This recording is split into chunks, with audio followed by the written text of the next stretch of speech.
All right, so today what I'm talking about, or what I'll be talking through is, and I did this presentation at GPUG Summit as well, is so with Dynamics GP 2013, there was an Excel dashboard that was deployed for your financials and for some of the other modules and things along those lines. It just never kind of worked. So today I'm going to be working you through how to bring it back to life. We were missing that too in our subject for this, but we're going to bring it back to life today to get it working. It's not the friendliest thing. So for those of you who haven't met me before, I'm Sean Hunter. I've been with Turnkey for 8 years now. Wow. So 8 years. Long time here. Dynamics reporting specialist is still my title until we figure out something more creative. We just can't figure out what in the world to stick over the top of it at the moment. But all I know, and you guys ask me what I should, what I'd be called, and I'm like, I don't know. Just call me by my name, and that'll work just fine. So I range across multiple things. I'm involved in implementation. Supply chain is my area of expertise, but I also do a lot with reporting, Excel reports, SRS, things along those lines. I draw the line at management reporter because I can and I choose to. So what I'll be going through today is, again, fixing it. A little bit of fun here. So again, what's the issue? So kids love Wreck-It Ralph. Honestly, it's one of my favorite movies to watch with them if I have to sit through a movie, thank goodness. So what is the issue? So as we know, or may not know, the Excel reporting dashboard was deployed in GP 2013. I was first introduced to it in Convergence, which it got, big applause. Gentleman got up there and showed it off, and everybody was like, ooh, ah, and really liked it and stuff. And then shortly thereafter, it came to fruition that it became part of GP. They deployed it with it. But there were some things that didn't quite work with it. It needed a little bit of tweaking. Well, as time progresses, the dashboard didn't work outside of the Fabricam database without some mild changes, a little bit of modification and things along those lines. And then what I found out, and surprised to me because I hadn't taken a look at it, I got in to get ready for my GPUG Summit and found out that it just doesn't work at all. It just doesn't render, it doesn't show anything. So I actually had to go through this process of recreating the thing all together. So that's what we're going to be learning today is what I got to beat my head on and work through and really dive through a bunch of the time and stuff spend on it to recreate this. So what are the issues? Well, again, as I dug into it and I looked at it, just some of the specific things, it was specifically referencing the 2 database, which if nobody knows that, that's the Fabricam database that sells lovely computer components from 1992. If you run your business off of that. But if not, then it just didn't work. It was referencing those, and you've got to see errand fits all the time for your customer data, and it was wonderful. It had broken joins, and then there were some issues with the calculated fields. So I had actually gone through this for 2013 for another client and fixed the 2013 one and got it up and running. And then, like I said, 2016 and beyond, it just ceased to work altogether. There were a lot of issues with it and things. So what do we do? All right, well, I went through and figured out how to fix it, which basically, sums up to recreating it from scratch. So that's what we'll get to work through today. And where we're going to start first is in our data connections. So has anybody ever used Excel with data connections before? You got Excel refreshable reports and stuff. They're going out, grabbing data, sucking it back into Excel, and you don't have to do the wonderful smart list. Let's pull this up and churn through tens of thousands of records and then crank it out to Excel and go get some coffee, maybe lunch, come back a couple hours later.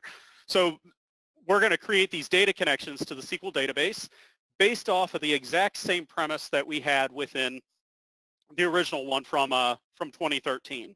So if you've never seen the one from 2013, I want to show you that real quick before we get into the demonstration. So my next step before we get into that is the demo, but our original 2013 version looks something like this. And of course I have GP versions dating back to 2013, I think is where I drew the line. But our financial dashboard that came with GP looks something like this. Kind of nice, visually appealing. At least it was a good basis to kind of get started with to begin with. But as I started to dig through this and such, a lot of these things were pointing to, again, to the 2 database and just broken altogether. So we're going to go through the process today of recreating this to almost its exact same state that we had before. So that was the original. So I'm going to just close this out. And let's hop in and let's get started. So first place that we start is recreating our data connections. So I have a little cheat sheet here, and everybody who walks away with this and smiles will actually get my full PowerPoint. I'm just kidding. You guys don't have to smile when you leave here. I don't expect any of that. So, but you'll get the full PowerPoint, which basically walks you through step by step on this. So you can take this with you and hand it to somebody and say, please do this for me, or by all means, dive in if you feel comfortable.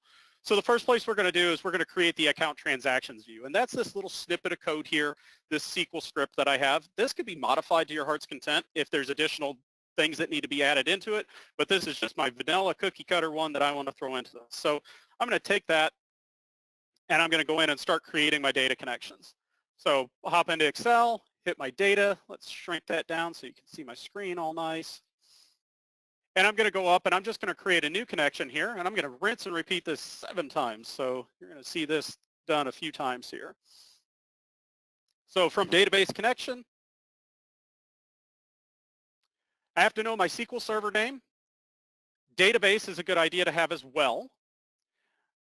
And then my advanced options underneath here, I'm going to cut and paste my SQL script from here into that. If you don't know what your database name is and things of that sort, you may have to reach out to somebody to get that information if you're not quite sure what the SQL Server name is, and then the named instance of that. Most people know that, especially if we deployed it. Usually it's something simple like the initials of your company and SQL after it or something along those lines. Usually there's not a lot of difference from place to place. But here we've got our server database that I'm going to work with, and then I'm just going to cut and paste that script right into this. And after I do that, I'm going to say OK. Now I am working off of 2018 Excel, so my experience might be a little bit different than yours depending on the version of Excel you're working with. If you're using Office 365, your experience is probably going to be the same as mine. If you're using a desktop version of Excel, it may look a little bit different, but essentially we're just going to return this data back to our Excel spreadsheet. So I'm going to hit load on this, and that's going to grab all of the data from my accounting transactions and throw it back into this report. Invalid object name. Perfect, see? It may have. Unless I blew away my demo database, which I don't think that I did. I'm going to cheat, and I'm just going to grab 2 because I think the other one was better.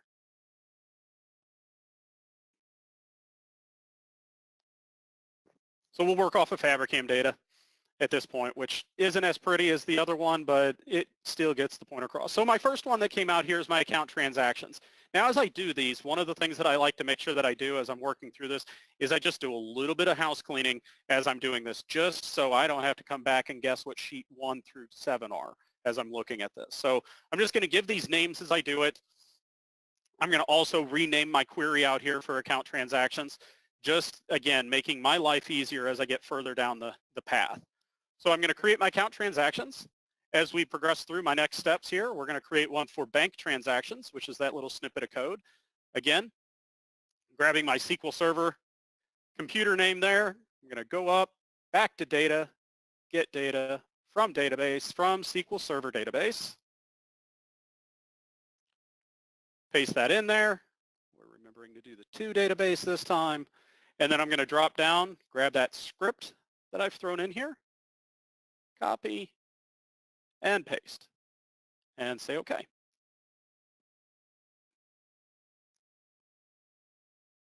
Looks wonderful. That's kind of what I was expecting there.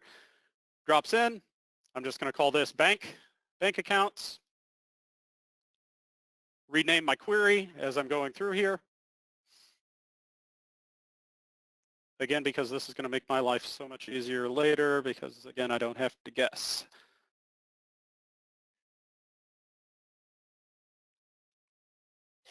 Okay, so now we've got bank accounts. All right, rolling through. Next one that was on our original is our days outstanding. Now this one uses a little bit different. So one thing that I will tell you as we look at this, if you haven't used Excel reports to date, you've never run an Excel report from GP or anything, your security probably isn't configured yet to run Excel reports. So just be aware of that when you try. If you hand this off to somebody and they start working with it, they may run into error messages that come back to say that they don't have access to that data in the database. So there is SQL level security that has to be in place in order for you to be able to start on this path. I have a document that goes along with it. I also have a presentation that goes along with it that I think you can actually find on our website. So if you have those questions, don't hesitate to reach out to me. So just remember that you want to have your security set up, otherwise you will get errors thrown at you as you're working with this. So I'm going to grab this one. I'm going to go back again, data, get data from database, SQL Server. Sound like a scratched record here. Database to, and then copy and paste this from here. This is using a stored procedure for it. There's some KPIs and things that are based off of this, and it was using the exact same thing that those KPIs use. So we're going to grab that and pull that back into this.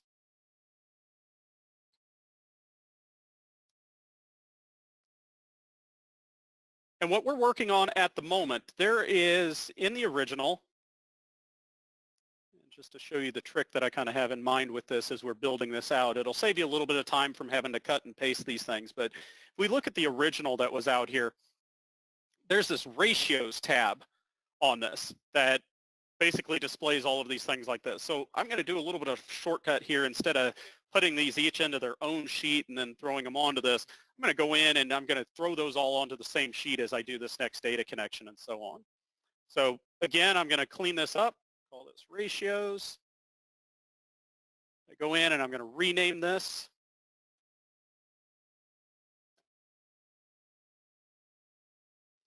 And which one was that? Anybody remember? That was what? AR days. So you have to remember these things as you're going through. So AR days for that. And now I'm going to go back to my data, get data from database, SQL Server. Next page.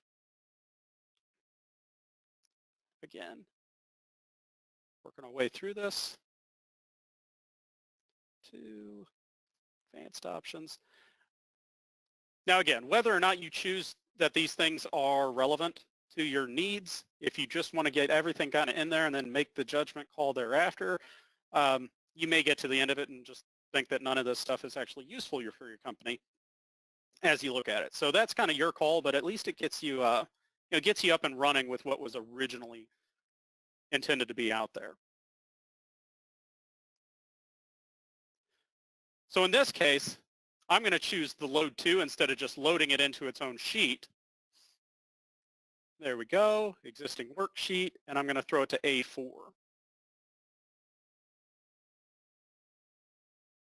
And the nice thing about these is that they keep that same composition, so you'll never end up with one that has more columns or less columns or anything. They're all kind of structured the same if you saw them in the original one. So again, I'm going to come in and I'm going to rename this based off of the one that we're working off of, so my current ratio. This works so much faster if you're not doing house cleaning as you go, but then you regret it later. All right, so then work back up to the top. Let's get data, again, from SQL Server. So here's our debt to equity.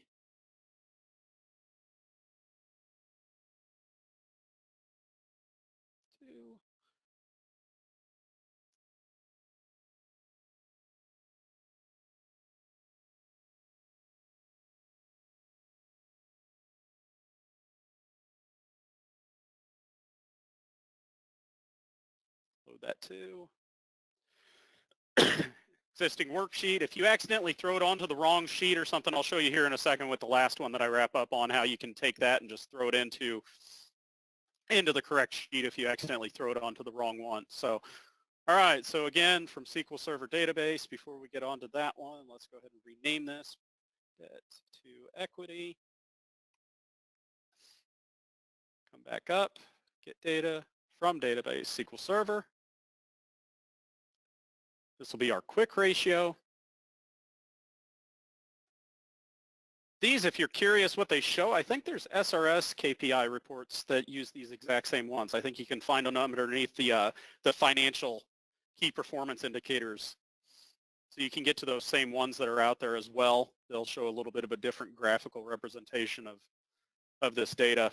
Like some of them show like a almost like a gauge on a car in some of them, and then others are graphs and things along those lines. It's kind of a mixed bag of what you'll end up with. All right, so we've got our next one for our quick ratio. Again, I'm going to load that to the section on here. And then the last one, I'm going to accidentally not load it to anything. Giving away my secrets here. Next thing. There we go. All right, we'll rename this. We'll call that the quick ratio. Perfect. And then one more to go on this one. I feel like there should be a drum roll or something as we get to the last one of the ratios at least. All right, so last one on our list is our receivables turnover. Now granted, there's some other things out there that we could potentially bolt into this, so there's a whole slew of these KPI reports that we could essentially pull out and work with. So if you fell in love with a KPI that was available to you in the out-of-the-box SRS reports with GP, and you wanted to port those over to an Excel spreadsheet and kind of model up an entire dashboard on an Excel spreadsheet, come and talk to me. I'd be more than happy to tell you what we can and can't do at that point. Finding a lot of cool things to do lately. One exciting thing we just did, and I'll go ahead and sell that as we're sitting here, we just recently started deploying Excel refreshable historical AP, AR, and inventory trial balances. So if anybody's excited about that type of thing as well, let me know.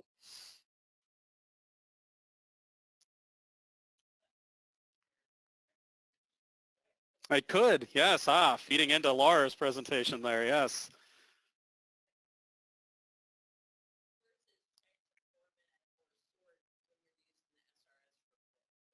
That is beneficial. Yeah, that to just carry on with the conversation there, Diane made a great point that, you know, the Excel versions that we have, you know, if you would go with something like that, it saves you all the trouble of having to format either the GP report or having to format the SRS one. So we could get the SRS one tuned up pretty good. But so in this case, I just wanted to show the example where I accidentally got trigger happy and I loaded this ratio to the incorrect sheet at that point.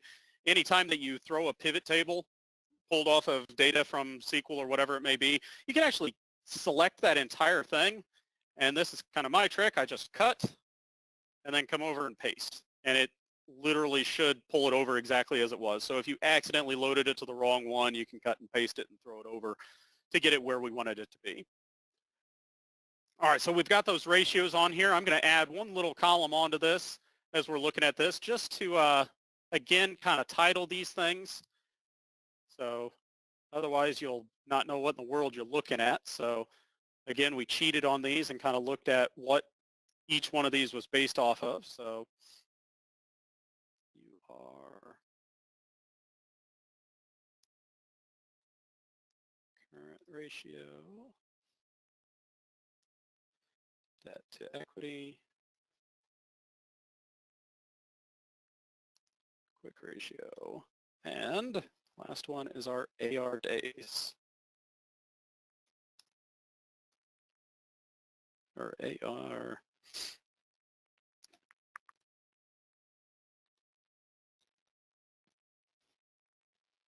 Oh, that's the receivables turnover. So AR turnover. All right, so we've got each one of those named and looking nice. So the next thing we're going to do is we're going to create our dashboard sheet.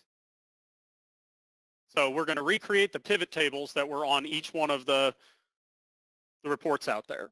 And those were the operating expense, or OPEX, cost of goods sold, revenue, net income, and then of course we already did our ratios by doing the steps that I just did of throwing them all on the same page. So don't actually have to recreate that guy out there. So first place I'm going to go in, and we already saw my ratios created. Next one I'm going to do is my net income. So let's go back to our spreadsheet. There's obviously a lot of things you could do with this. Again, we're pulling in all the account transactions, and it gives you access to your account category codes. The script that I've thrown in here gives you access to your segments 1 through 3 and the posting type as well. Again, any field that you find in SmartList can essentially be surfaced from the same view. because it's a SQL script. We can pull in other tables and relevant things like that if you needed the vendor name or vendor class or any of that type of stuff to start kind of dissecting this. So don't hesitate to, there is no wall on this essentially to be able to add in more columns. So I'm just going to go back to my account transactions spreadsheet at this point, and I'm going to insert a pivot table. I'm going to let it select the entire range for the account transactions. And we're going to grab on this one, grab a few things. Let's go ahead and grab our account category. So account category number.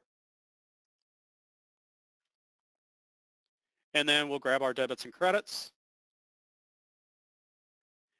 And then I always like to throw the transaction date in there too, just because it kind of makes a nice, neat thing as you're kind of looking at this. I'll throw that up at the top. If you're using this version of Excel, I've noticed that it's really nice about going ahead and assuming what you want as the groupings for your pivot table dates. So it just automatically threw it into the year, quarter, and month. If you didn't want one of those, all it did was separate those out into rows. You could just drag and drop those off of there if you wanted to. All right, so now that we've got those in there, I'm going to come in and I'm going to change this to the account category number, and I'm just going to find anything with expense in it. Your operating expense may be something completely different, but I'm going to just call it operating expense. You didn't see me sneak that little bit in there. If you haven't done this before, all I did was come in and add my search criteria for expense. Once I did that, it showed everything with expense somewhere with it, and I said okay, and that's automatically got my filters in there, and I'm seeing that information. Now I'm going to go ahead and clean this up just because I run into this after the fact. I'm going to go ahead and format my currency fields there as well. So I'm looking at this because our next step in this process is to copy this sheet 4 times or 3 times. So the more we have done on it at this point, the easier it's going to be on us in a little bit. All right, so those look a little bit prettier. So we've got the OPEX. I'm going to come down, right click on that sheet, move or copy. I'm going to create a copy, leave it in my book. If I wanted to put it somewhere within here different than that, just choose your location and say okay. And again, just copying that 3 times.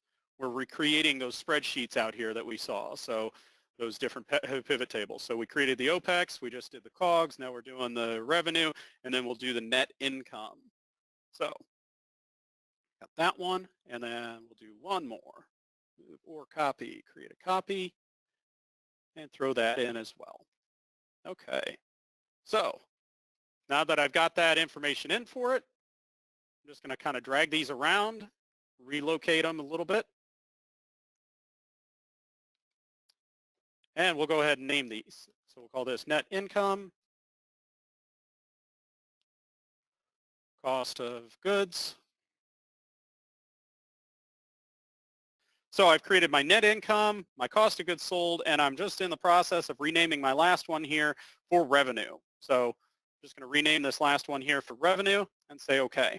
All right, so now we have to determine what our revenue accounts are. And that could vary per place. I've ran into instances where people have renamed or used their own account categories. They have specific ranges that equal things. I'm going to come in and just go with the assumption that my revenue in this case is just going to boil down to sales. So I'm going to scroll down. I'm going to find my 2 sales accounts and go with that as my assumption for my sales side. So sales and returns and discounts for it. Could include more. Again, you're going to have a little bit of variation from company to company. It's going to have a variation on what they consider sales just based off of the way that your chart of accounts are configured. So I've got my revenue set up. I'm going to come over to my net income. This one's a little bit easier. I'm going to take this one and I'm just going to throw my posting type in here at the top of this one. And I'm going to change that to profit and loss. Again, my instance, I'm just assuming that everything that shows up listed as a profit and loss should hopefully be what I want to see on this specific instance. All right, so net income, cost of goods sold. Again, with this one, should be pretty simple. All I should have to do is find my account category code for cost of goods sold. So select all, deselect all. Where are you? There we go. Cost of goods sold. May include more, may include less. Depending on how you want your pivot table to look, you could also trim this down and move things around as to your heart's content. So whatever makes the most sense to you as you're working through this. All right, so let's scroll some of these over, get our pivot tables together in one fair group here. All right, so we've recreated our pivot tables.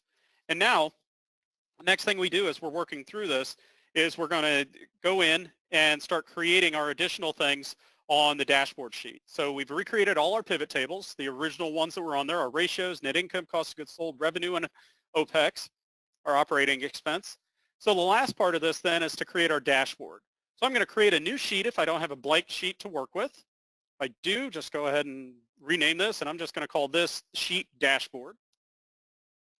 And we're going to come in and start recreating our pivot charts on here. So first thing that we had from the original, and again, this is up to you kind of on whether or not it makes the most sense, but we had the operating expense showing up on the homepage. So all I'm going to do is I'm going to go in to my pivot table for operating expense. I'm going to hit insert at the top, and then I'm going to create a pivot chart off of this.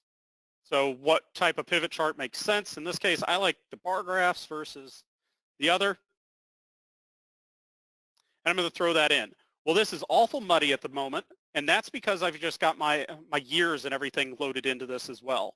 So I'm just going to trim some of this out of my operating expense since it's going to be the designation for my graph on the home page or on the dashboard.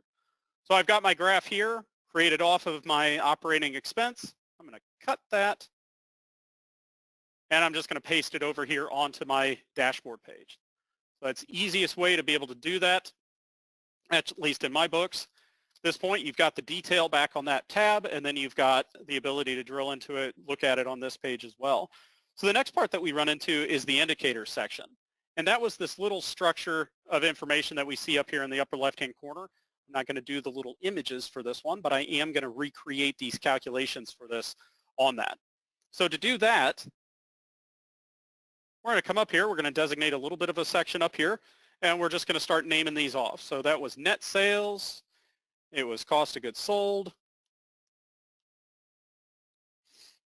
We had operating expense or gross profit. Operating expense. And then the last one is net income. And all we're going to do is we're going to go in and we're going to grab information from the spreadsheets that we have from the pivot tables and pull those into this. So easiest way to do that is select the cell next to it, highlight it, go up to your function bar up here, hit the equal key, and then let's go over and find that. So now I'm going to go over to my revenue in this case, and I'm just going to roll to the bottom of this pivot table. And what we're looking for is for our formula to look something like this, grabbing the entire sum from this column. So as that grows and contracts and everything, we're still always grabbing that bottom line for this. So I'm going to grab that bottom one, and then I'm going to just do my credits minus debits in this case. I'm going to say OK. Same concept for the next one. So this one equals, I'm going to go to my cost of goods sold. If you want to cheat and not have to go to the bottom of it, you could, of course, keep these contracted to begin with, but in this case, I didn't do that beforehand. So I grab that, minus this. So my next one here is actually that minus this. Operating expense. We're going to hop over into our OPEX, and we're going to grab our, we got debits minus credits. And then our net income should be driven by what we have designated in our revenue.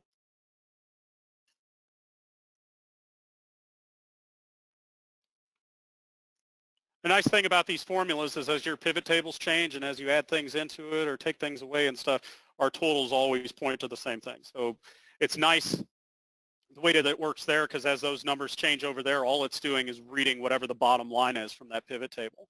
So we created our indicators.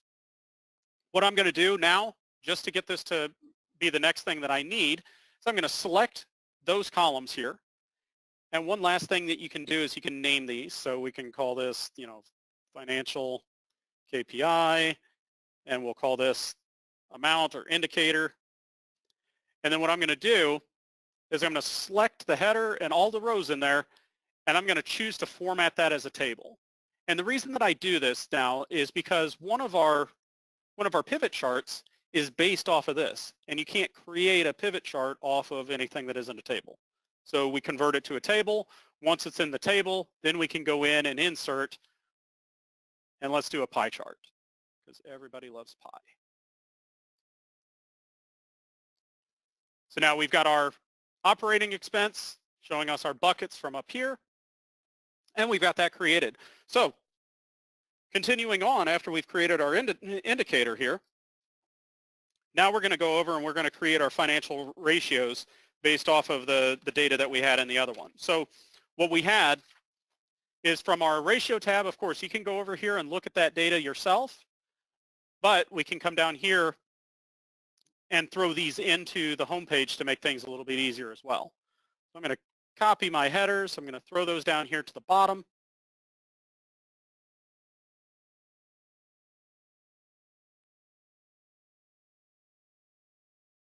And again, the more information you can get on the dashboard so somebody doesn't have to navigate away from it, usually is the better.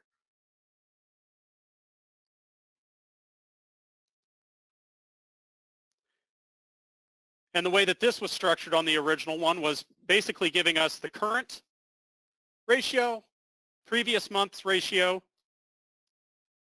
and then the percent. And that was just percent change. And then all we would do with this is come out and say, okay, so we want our AR days. I'm going to get the current.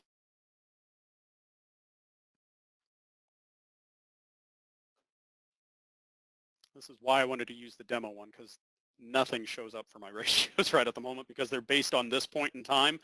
And our Fabricam database is always standing out in the future. Right now, my version of GP 2018 sets off in 2027. So if everybody wouldn't mind coming back in 8 years, this data is going to look great. So, all right. So then this last one should just be equal to that percent change from the other one. So current previous change. And then we're going to do that for each one of these as well, just building this out again. Reorganize these to your heart's content, whatever makes the most sense for your layout.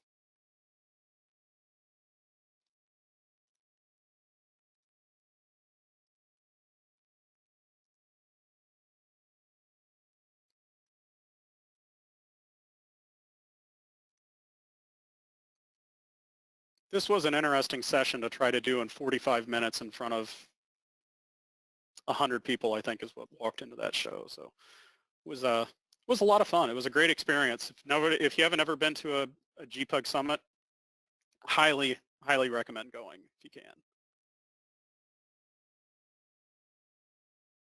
Of course, I grabbed the wrong one. There we go. I think this year is it Orlando? Is where they're going.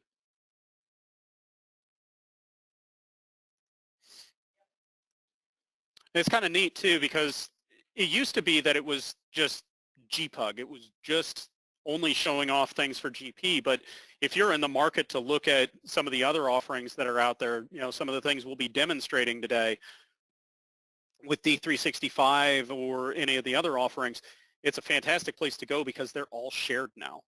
So you'll run into that being both AX and D365, the BC and everything all in one spot.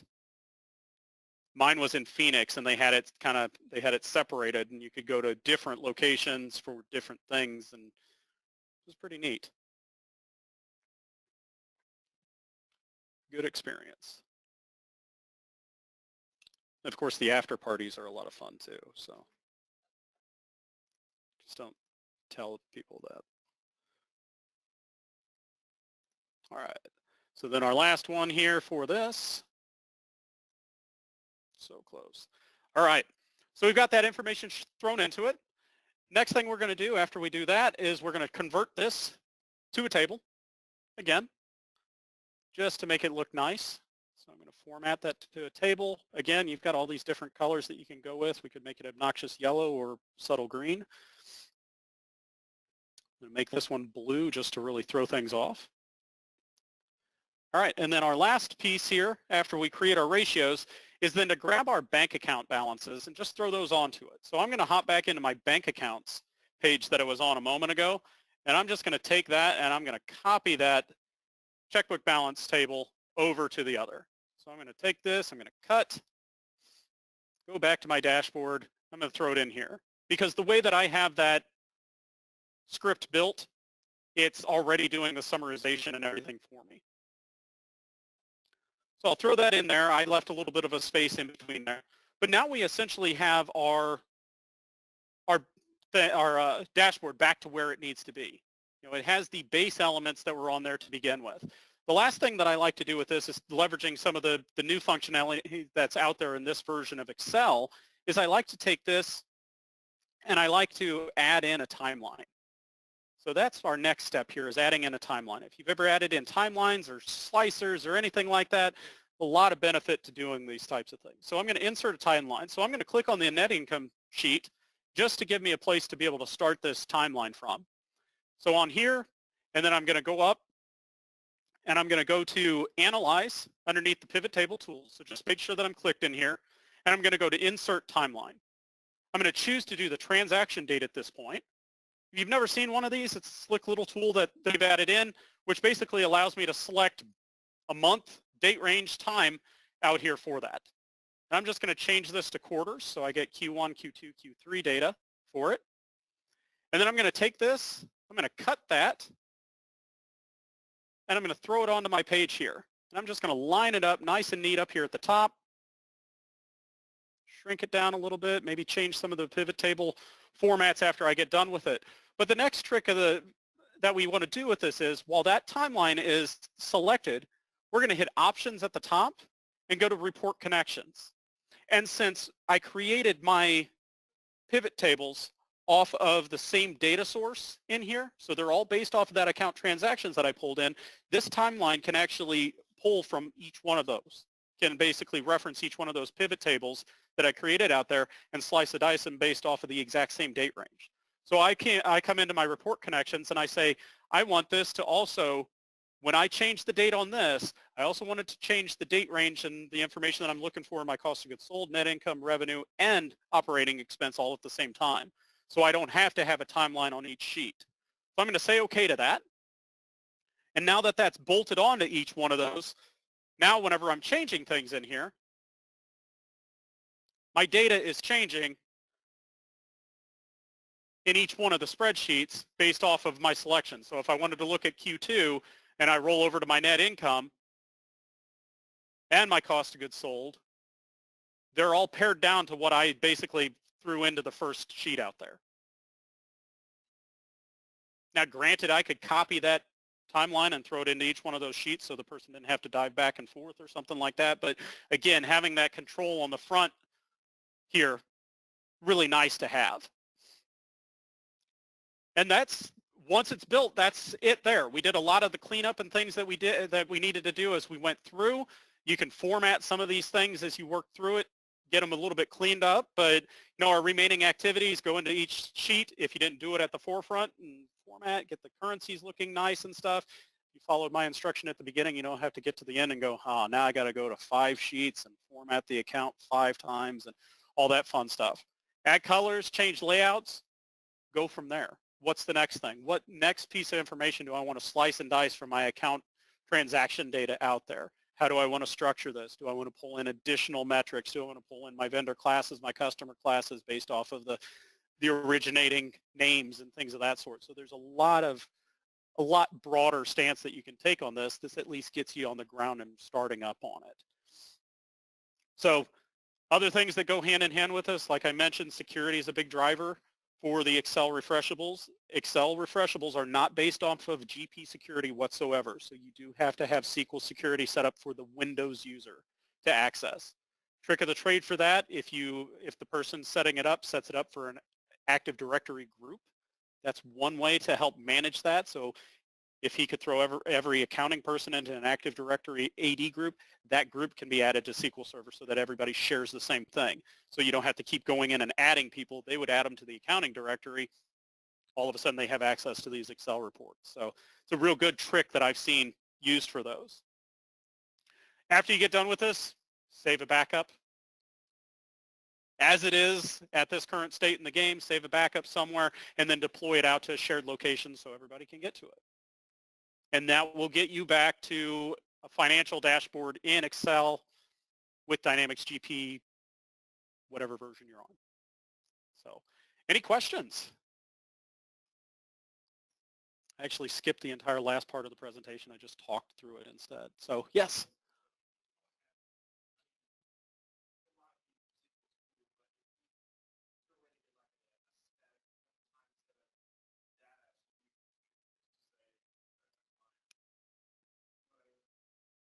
You could, I mean, you can print this sheet once you get it to so the question is there a way, so once this is out there and this is, this is the report that everybody can go in and refresh on their own, but question is there a way to set this up so that you could get a static version of the data to be able to distribute to other individuals that wouldn't refresh at that point? So you'd run it, let's say end of May financials or end of April financials or something like that, right?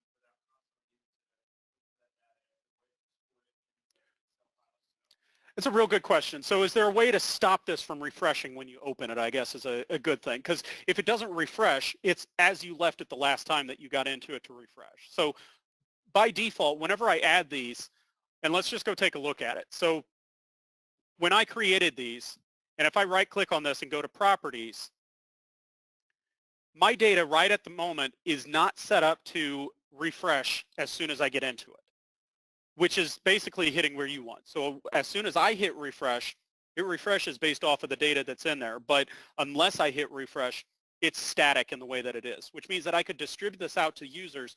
And the only issue that they'd run into at that point is if they tried to hit refresh and they're off premise. If they're not connected to where they can draw that data across the network, it's going to fail. So yeah, by default, they don't.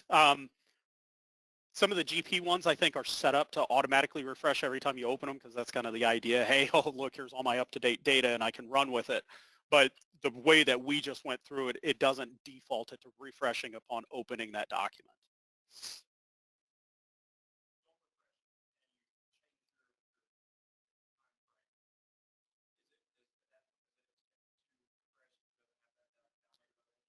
It does not. So the question is, if I went into my timeline and without refreshing my data and everything within this. So right now, this requires a manual refresh, the way that I've got it set up. So it'd run the first time, it'd refresh the data, you'd see it churning through. My data connections down here is running that background query down at the bottom, and all of my data sets are updating at this point. After I run it this time here, and I don't choose to do anything else with it, if I go in, that data set is whatever I ran it of is the last time. So when I go in and I select a date range, it's only based off of the data that I last refreshed with.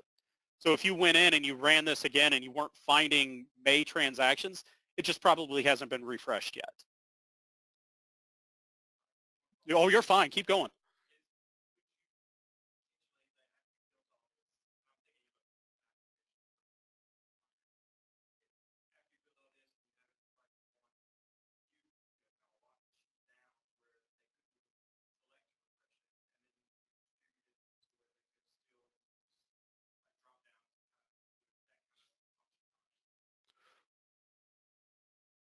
I think we'd have to, so the question was, is there a way to lock it down? And I assume that's for security purposes. You don't want them to be able to pull out specific data that they want and things of that sort?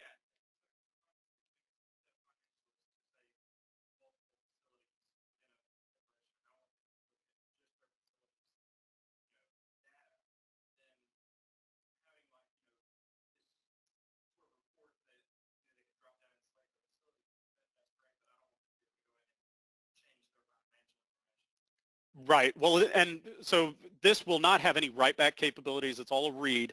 And I have a customer that did something similar. We did this big Excel project, and what it did is it authenticated against the user running the Excel report and said, okay, you're this person from this facility. All you see are financials for that facility.